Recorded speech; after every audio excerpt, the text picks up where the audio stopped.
মোস্তফা সারোয়ার ফারুকী ওইখানে দেখানোর চেষ্টা করেছে জিয়াউর রহমানের আমল কত খারাপ ছিল, হেনা ভোট করেছিল, গুম হইতো। জিয়া একটা নিষ্ঠুর লোক ছিল, নিষ্ঠুর শাসক ছিল। বলা হয়েছে গুম করা হয় অসংখ্য অফিসারকে। এই মোস্তফা সারোয়ার ফারুকী পত্রিকায় লিখেছে সিনেমার আয়েশার স্বামী যে চঞ্চল চৌধুরী অভিনয় করেছিল সে গুম হয়েছিল। লিখিচ্ছে আয়েশারা যখন গুম হয়ে যাওয়া কিংবা আইন বহির্ভূতভাবে গ্রেপ্তার হওয়া স্বজনদের মুক্তির দাবিতে চোখের পানি বিসর্জন দেয় তখন সে আবেগ রাষ্ট্রকে যে বিন্দুমাত্র নাড়া দিতে পারে না। ফারুকী স্ট্যাটাস দিয়া জানায় যে ওই কেন ওই সময়ের গুমের কথা বলছে, কেন এখনকার গুমের কথা, মানে হাসিনার আমলের গুমের কথা করছে না, বুঝছাও? মানে ওই সময় গুম হয়েছিল বিশিষ্ট আওয়ামী স্পেন্সার, প্রথম আলোর আনিসুল হক আর মোস্তফা সারোয়ার ফারুকীর যে মেল বন্ধন, এটা অনেক দিনের কেমিস্ট্রি। পত্রিকায় লিখিচ্ছে ফারুকীর জীবনের সেরা কাজগুলোর অধিকাংশের পেছনেই যে আরেকজন ব্যক্তির ভূমিকা আছে, তিনি হইলেন সাহিত্যিক আনিসুল হক। উপরে উল্লেখিত কয়েকটি টেলিফিল্ম ছাড়াও ফারুকীর প্রথম দিককার প্রশংসিত কাজগুলোর অধিকাংশই হয় আনিসুল হকের উপন্যাস, ছোট গল্প অথবা সরাসরি চিত্রনাট্য অবলম্বনে নির্মিত। মরে যাই। তো ফারুকী তো আয়েশা বানায় কাইন্দা বুক ভাসাইছিলা, তার মানে তখন মনে প্রশ্ন আসে নাই কেন 2018 সালে হাসিনা ক্ষমতায় সে কেন গুম কমিশন করে নাই 1977-এর ঘটনায়? প্রশ্ন আসে নাই কেন?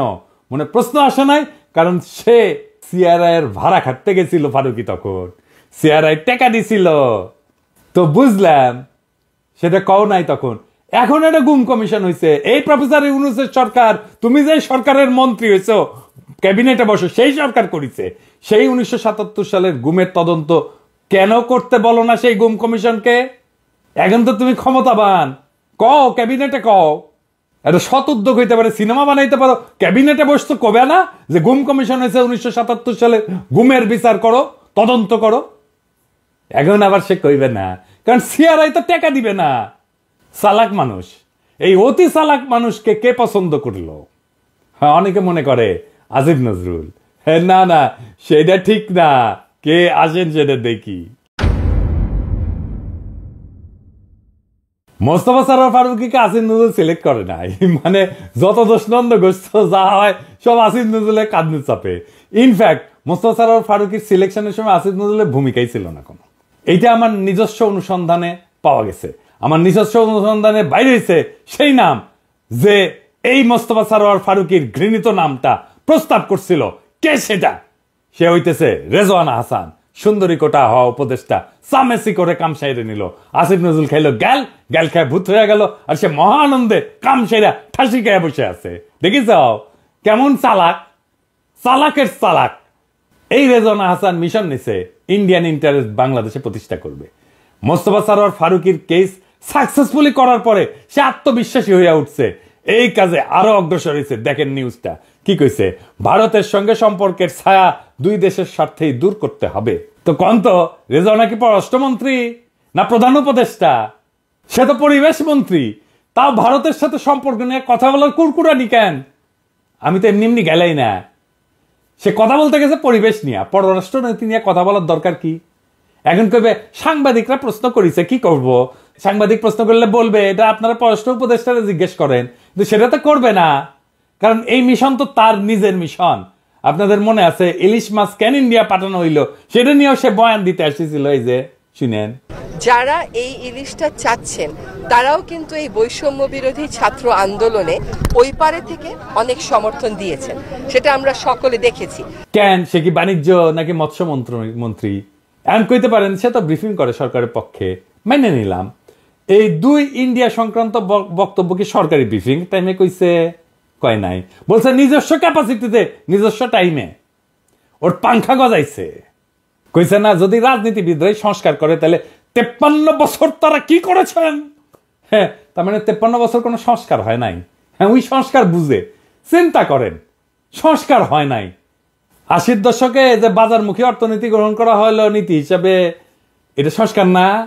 রেজওয়ানা 82 সালে যে উপজেলা পদ্ধতি চালু হইল, তৃণমূল পর্যায়ে প্রশাসন কার্যকর করার জন্য ব্যবস্থা নেওয়া হইলো, এইটা সংস্কার না?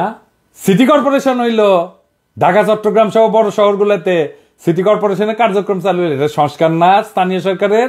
1991 সালে যে সংসদীয় গণতন্ত্র প্রতিষ্ঠা হইল, এটা সংস্কার না? তত্ত্বাবধায়ক সরকার যে হয়েছিল 96 সালে, এটা সংস্কার না? 1990-এর দশকে প্রাথমিক শিক্ষা যে বাধ্যতামূলক এবং ফ্রি করা হইল, এটা সংস্কার না শিক্ষায়? 1982-তে জাতীয় ঔষধ নীতি করা হইল, পুরো ফার্মাসিউটিক্যালের আগাবাস্তলার সংস্কার হইল এই নীতিতে, এটা সংস্কার না? 4.5 মাসে আন্নে কিতা করিছেন সুন্দরী উপদেষ্টা? আন্নার টাইমে তো ঢাকার বাতাস সবচেয়ে দূষিত নাকি? তো কি সংস্কার করেছেন? মুখ খারাপ করতে ইচ্ছে করলে করলাম না আর কি। হ্যাঁ, এইটা তো আন্নার মন্ত্রণালয় কাজ নাকি? হারকুলিস হয়ে গেছেন। হ্যাঁ, একেবারে ইন্ডিয়ার সাথে সম্পর্ক, হ্যাঁ, নতুন উপদেষ্টা বানানো, একেবারে পলিটিক্যাল পার্টির সাথে পাঙ্গা নিতে গেছে। হ্যাঁ, হারকুলিস সবচেয়ে বেশি বুঝেন, সবচেয়ে বেশি পারেন। ঢাকার এয়ার কোয়ালিটি বাড়াইতে পারেন না কেন? এটা বাড়ান, এটা তো আপনার কাজ। বাড়ায় দেখান যে দায়িত্ব নিয়েছেন, সেটা পারেন করতে। 4 মাসে তো ড্রামাটিক পরিবর্তন করা দেওয়া যায় ঢাকার এয়ার কোয়ালিটি। দেখি কেনকা পারেন? এটা তো পারেন না। আসল কামে তো কোনো স্যাদব্যাদ নাই, যেটি বোমবাস্টিং কথা কওয়া যাবি, কোনো দায়িত্ব নেওয়া লাগবে না, সেটি একেবারে লেফটে ওঠে। একেবারে কি প্ল্যানিং দেওয়া লাগবে? দিয়ে দেবো, সলিড প্ল্যানিং দিয়ে দিতে পারি। 4 মাসে ঢাকার বাতাস ক্লিয়ার। লাগবা বাজি? জানি লাগবা না। হ্যাঁ, কারণ পারবে না তুমি এটা করতে। আওয়াজ তাই নিচে। আর সামেসি কোনো ইন্ডিয়ান লেসপেন্সারি বাদ দাও, তোমার হুতায় দেওয়া 1-2 এর ব্যাপার, বেশি বাইরেও না। ঝড় আসলে না সামাল দিবার পারবে না, কান্দা বুক ভাসাবা। খুব খেয়াল রেজওয়ানা, সামনে মুরগি পিছে শিয়াল।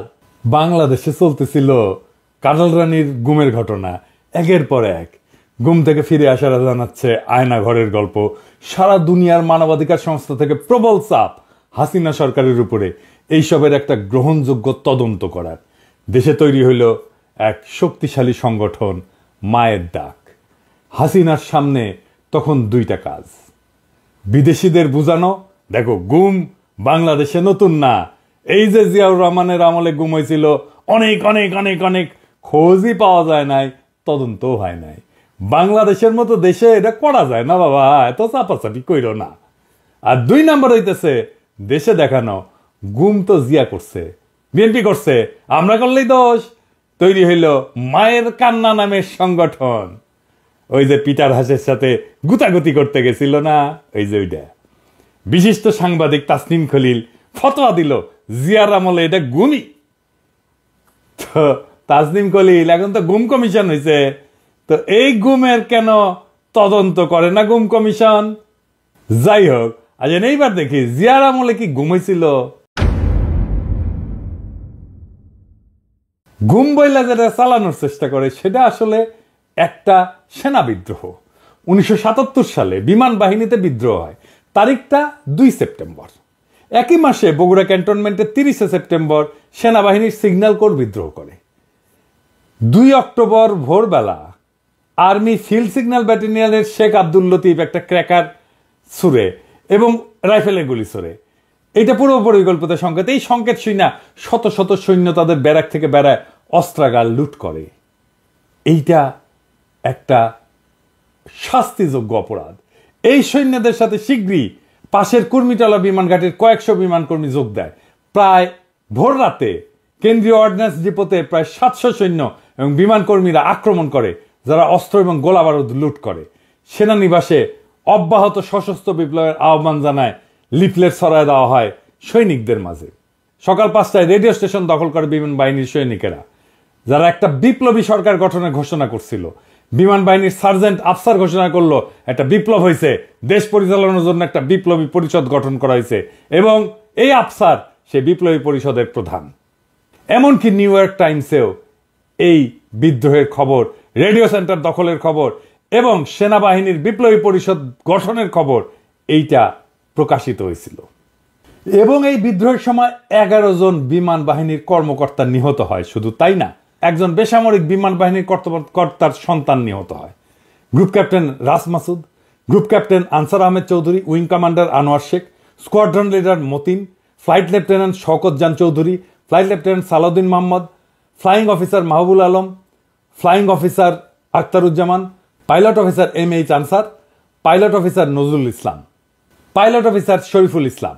শুধু এই না, বিদ্রোহীরা স্কোয়াড্রন লিডার সিরাজুল হকের 16 বছর বয়সী ছেলে মাসুম বাচ্চা মোহাম্মদ এনামকেও হত্যা করে। এই বিদ্রোহ কোনো কল্পিত ঘটনা না, রেডিও স্টেশন দখল করে রাষ্ট্র ক্ষমতা দখলের ঘোষণা দেওয়া হয়েছিল, বিদেশি মিডিয়াতে ছাপা হয়েছিল। এখন এটা সেনা বিদ্রোহ হইলে খুনোখুনি করলো, কি করবে সরকার? যে কোনো সরকার কোর্ট মার্শাল করবে, তাই তো? ঠিক কিনা? নাকি বলবে মেরা সকল শিরক না, তাই বলে কি প্রেম দেব না? সেনা বিদ্রোহ হয়েছে, সেটা দমন করা হয়েছে। সেনা বিদ্রোহ যারা করে তারা জানে সেনা বিদ্রোহ যদি সফল না হয় কোর্ট মার্শাল হবে, এটা জানে। দায়ীদের সর্বোচ্চ শাস্তি ফাঁসি দেওয়া হয়েছে। সারা দুনিয়া এটাই নিয়ম। সারা দুনিয়া যে কোনো দেশে সেনা বিদ্রোহ করলে ঠিক একই ঘটনা ঘটবে, কোনো আলাদা কিছু ঘটবে না, সম্ভব না। তাহলে জিয়া সরকারের দোষ কোথায়? এটারে গুম কেন বলা হইতেছে? এটার গুম বলার কোনো কারণ আছে? গুম মানে তো কাউরে ধরে নিয়ে গেছে, তার কোনো খোঁজ পাওয়া যাচ্ছে না। কারণ কোর্ট মার্শাল হচ্ছে, তার একটা লিখিত পরিত আছে, তো তার একটা আইন আছে, তো তার নাম আছে, তার বিচার হচ্ছে, তো যেরকমই বিচার হোক। প্রেসিডেন্ট ইউনূসের সরকার গুম কমিশন করেছে, সেই গুম কমিশনগুলোকে গুম বলে না, না বলার পিছনে যুক্তিযুক্ত কারণ আছে, সেই জন্য বলে না। যাই হোক, এই যে হাসিনার বয়ান, সেটা তো সে পলিটিক্যালি বলছে, মায়ের কান্না নামে সংগঠন করছে। এটা বাইরে সে কালচারাল অ্যাসেট বানাইছে ক্যাম্পেইন করার জন্য। কি কি অ্যাসেট বানাইছে? প্রামাণ্য চিত্র বানাইছে ফুয়াদ চৌধুরীকে দিয়ে, নাম দিছে গণফাঁসি 77। বাংলাদেশ টেলিভিশনে ধারাবাহিক তথ্যচিত্র নির্মাণ করছে, নাম দিছে নাটের গুরু। আর এটা টেলিছবি করিছে সিআইএ ফান্ডে, নাম হইতেছে আয়েশা। আনিসুল হক আয়েশা মঙ্গল নামে এই উপন্যাসটা লিখেছিল ওই বিমান বাহিনীর বিদ্রোহ নিয়া। সেই উপন্যাসকে 2018 সালে টেলিছবিতে রূপ দেয় একজন পরিচালক, বিশেষ পরিচালক। কে সে? মোস্তফা সারোয়ার ফারুকী।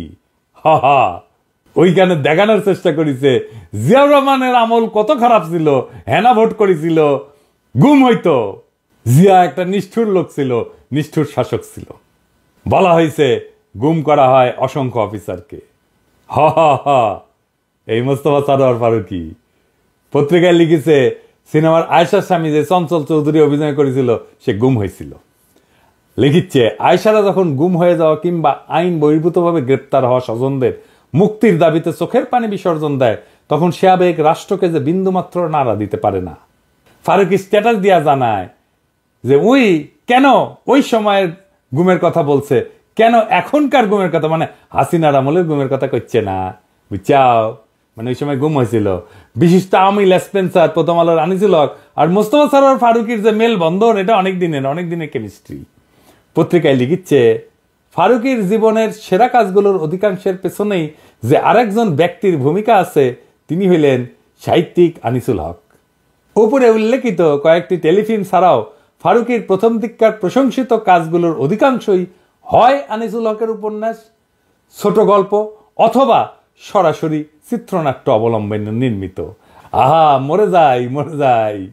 তো ফারুকী তো আয়েশা বানায় তো কাইন্দা বুক ভাসাইছিলা, তার মানে তখন মনে প্রশ্ন আসে নাই কেন 2018 সালে হাসিনা ক্ষমতায় সে কেন গুম কমিশন করে নাই 1977-এর ঘটনায়?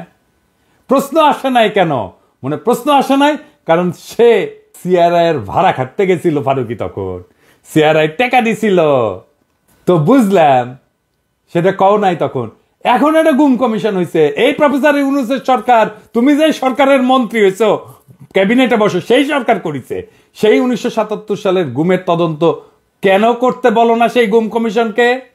এখন তো তুমি ক্ষমতাবান, কও ক্যাবিনেটে কও।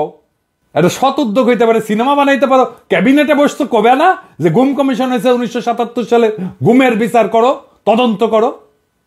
এখন আবার সে কইবে না, কারণ সিআরআই তো টাকা দিবে না। চালাক মানুষ, এই অতি চালাক মানুষকে কে পছন্দ করলো? হ্যাঁ, অনেকে মনে করে আসিফ নজরুল। হ্যাঁ, না সেটা ঠিক না। কে আসেন সেটা দেখি। মোস্তফা সারোয়ার ফারুকীকে আসিফ নজরুল সিলেক্ট করে নাই, মানে যত দোষ নন্দ গোষ্ঠ যা হয় সব আসিফ নজরুলের কাঁধে চাপে। ইনফ্যাক্ট মোস্তফা সারোয়ার ফারুকীর সিলেকশনের সময় আসিফ নজরুলের ভূমিকাই ছিল না কোনো। এইটা আমার নিজস্ব অনুসন্ধানে পাওয়া গেছে। আমার নিজস্ব অনুসন্ধানে বাইরে হয়েছে সেই নাম যে এই মোস্তফা সারোয়ার ফারুকীর ঘৃণিত নামটা প্রস্তাব করছিল। কে সেটা? সে হইতেছে রেজওয়ানা হাসান, সুন্দরী কোটা হওয়া উপদেষ্টা সামেসি করে কাম সাইরে নিল। আসিফ নজরুল খাইলো গ্যাল, গ্যাল খায় ভূত হয়ে গেল, আর সে মহা আনন্দে কাম সাইরা ঠাসি খায় বসে আছে। দেখিস কেমন চালাক, চালাকের চালাক। এই রেজওয়ানা হাসান মিশন নিছে ইন্ডিয়ান ইন্টারেস্ট বাংলাদেশে প্রতিষ্ঠা করবে।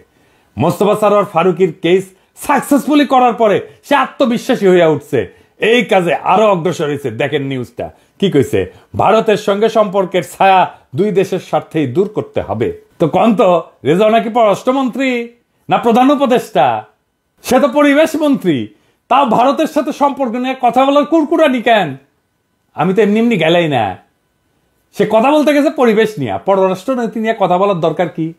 এখন কইবে সাংবাদিকরা প্রশ্ন করেছে কি করব, সাংবাদিক প্রশ্ন করলে বলবে এটা আপনারা পররাষ্ট্র উপদেষ্টারা জিজ্ঞেস করেন, কিন্তু সেটা তো করবে না, কারণ এই মিশন তো তার নিজের মিশন। আপনাদের মনে আছে ইলিশ মাছ কেন ইন্ডিয়া পাঠানো হইলো, সেটা নিয়েও সে বয়ান দিতে আসছিল। এই যে শুনেন, যারা এই ইলিশটা চাচ্ছেন তারাও কিন্তু এই বৈষম্য বিরোধী ছাত্র আন্দোলনে ওই পারে থেকে অনেক সমর্থন দিয়েছেন, সেটা আমরা সকলে দেখেছি। কেন সে কি বাণিজ্য নাকি মৎস্য মন্ত্রী? এমন কইতে পারেন সে তো ব্রিফিং করে সরকারের পক্ষে, মেনে নিলাম। এই দুই ইন্ডিয়া সংক্রান্ত বক্তব্য কি সরকারি ব্রিফিং টাইমে কইছে? কয় নাই, বলছে নিজস্ব ক্যাপাসিটিতে নিজস্ব টাইমে ওর পাংখা গজাইছে। কইছে না যদি রাজনীতিবিদরাই সংস্কার করে তাহলে 53 বছর তারা কি করেছেন? হ্যাঁ, তার মানে 53 বছর কোনো সংস্কার হয় নাই। হ্যাঁ, ওই সংস্কার বুঝে চিন্তা করেন, সংস্কার হয় নাই। 80-র দশকে যে বাজারমুখী অর্থনীতি গ্রহণ করা হলো নীতি হিসাবে, এটা সংস্কার না রেজওয়ানা? 82 সালে যে উপজেলা পদ্ধতি চালু হইল, তৃণমূল পর্যায়ে প্রশাসন কার্যকর করার জন্য ব্যবস্থা নেওয়া হইলো, এইটা সংস্কার না? সিটি কর্পোরেশন হইল, ঢাকা চট্টগ্রাম সহ বড় শহরগুলোতে সিটি কর্পোরেশনের কার্যক্রম চালু হইল, এটা সংস্কার না স্থানীয় সরকারের?